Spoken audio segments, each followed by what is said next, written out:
Assalamualaikum warahmatullahi wabarakatuh. Perkenalkan, nama saya Indra Pratama Sompi dengan NPM saya 193402516245. Dan teman saya, Nama saya Agus Prasetyo dengan NPM 193402516249, dan kepada teman saya lagi. Nama saya Dinda Salsabila Putri dengan NPM 1934025160070. ya terima kasih Agus dan Salsa. Pada kesempatan kali ini kita akan mempresentasikan hasil BMC kelompok kita. Dari presentasi BMC ini kita akan mengenalkan salah satu jajanan Indonesia dari daerah Betawi, yaitu kerak telur.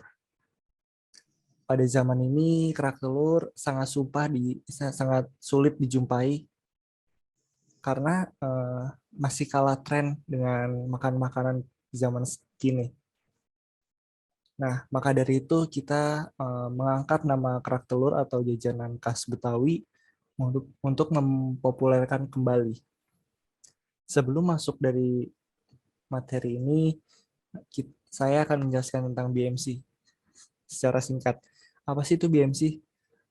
BMC ini adalah model bisnis kanvas, yaitu sebuah model bisnis yang memaparkan 9 elemen bisnis secara singkat dan jelas. BMC ini pertama kali dikenalkan oleh seorang Alexander Ottwalder. Selanjutnya, BMC ini merupakan sebuah bisnis plan yang sifatnya sederhana.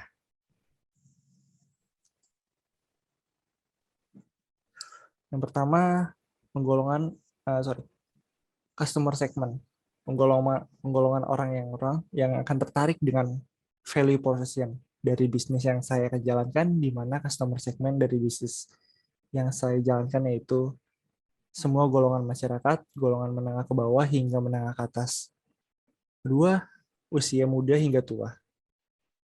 Mengingat produk yang saya tawarkan adalah kerak telur, dengan nuansa kekinian, saya sangat yakin bahwa semua golongan masyarakat tentu akan tertarik dengan produk yang ditawarkan saya. Perkenalkan, nama saya Rahma Karisa dengan NPM 183112340250323. Di sini saya ingin menjelaskan poin yang kedua, yaitu value proposition, yaitu sebuah nilai yang saya tawarkan untuk pelanggan saya sendiri. Contohnya yaitu yang pertama ada jajanan jadul kekinian, yang kedua tambahan topping seperti beef, keju mozzarella, dan lain-lain, yang ketiga ada cita rasa yang otentik, yang keempat ada harga yang murah. Selanjutnya, saya sangat yakin dengan value yang saya berikan kepada pelanggan, karena dapat menarik perhatian pelanggan hingga akhirnya pelanggan tersebut dapat memutuskan untuk membeli produk yang saya jual dengan value yang saya berikan. Karena value saya tentu berbeda dengan kompetitor atau pesaing produk saya.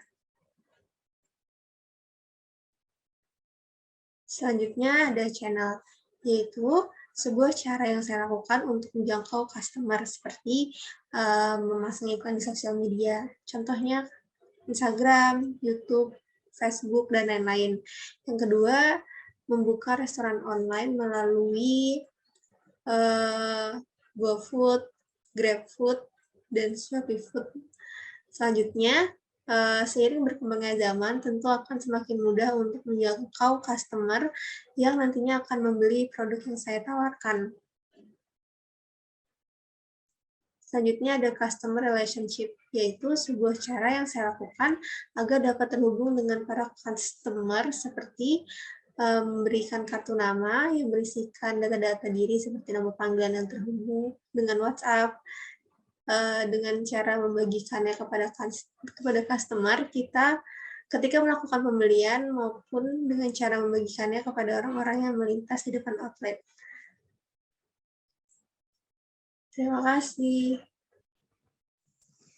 Dan yang keempat ada customer relationship, yaitu sebuah cara yang saya lakukan agar dapat terhubung dengan para customer, seperti memberikan kartu nama yang berisikan nomor panggilan yang terhubung dengan WhatsApp, dengan cara membagikannya kepada customer ketika melakukan pembelian, maupun cara membagikannya kepada orang-orang yang melintas di depan outlet kami.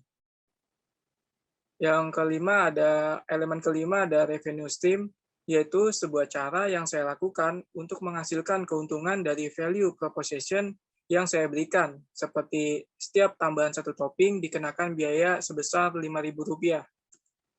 Dan di elemen keenam ada key activities, yaitu sebuah kegiatan wajib yang kami lakukan untuk menghasilkan value proposition yang saya berikan, dengan menyediakan layanan pesan antar melalui sosial media seperti GoFood, GrabFood, dan juga ShopeeFood, dan juga memberikan diskon tertentu apabila sudah memenuhi ambang pembelian sebanyak 7 kali.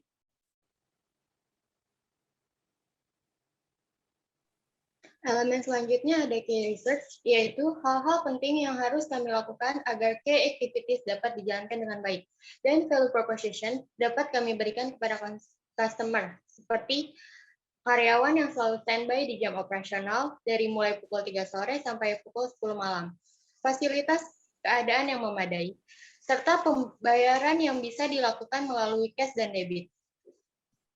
Selanjutnya ada key partners, yaitu sebuah kerjasama yang kami lakukan kepada pihak-pihak yang bersangkutan dengan bisnis kami, seperti bekerja sama dengan supplier beras ketan, keju, dan beef yang ada di daerah Jakarta, di mana hal itu bertujuan untuk mendapatkan harga bahan baku yang lebih murah, sehingga saya dapat menekankan biaya produksi.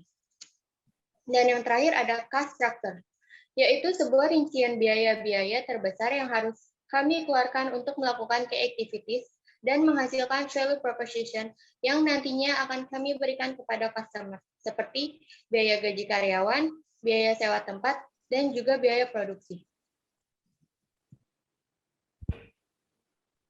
Ya, itu saja. Sekian presentasi dari kami. Kurang lebihnya mohon maaf karena kesempurnaan itu hanya milik Allah. Terima kasih. Wassalamualaikum warahmatullahi wabarakatuh. Terima kasih. Waalaikumsalam warahmatullahi wabarakatuh. Dah. Itu jadinya sini nggak dibagiin, Cok.